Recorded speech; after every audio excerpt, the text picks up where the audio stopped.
The U.S. Olympic team is going to be stocked with veterans and returning Olympians, something that would have been pretty unheard of only a short time ago. I recently wrote a piece about gymnastics and how athletes are competing longer and longer. The sport has been kind of undergoing this really long reckoning.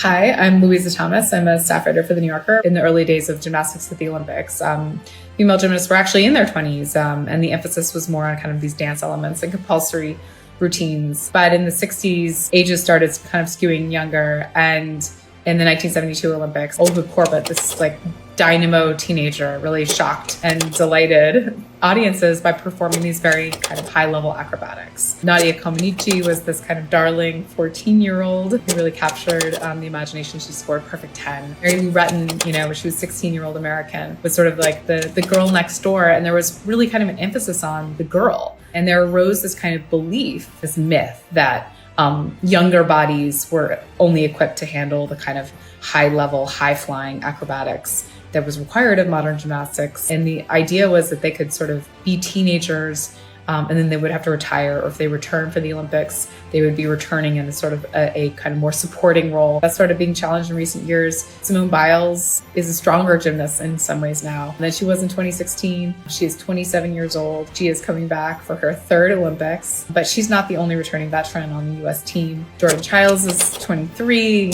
Simi Lee, the reigning all-around champion, is 21. Jade Carey is 24. And it's not just happening in the U.S. There are several gymnasts in their 20s who are representing their countries. Gymnasts are really showing that not only can they compete into their 20s, but maybe their peak is in their 20s.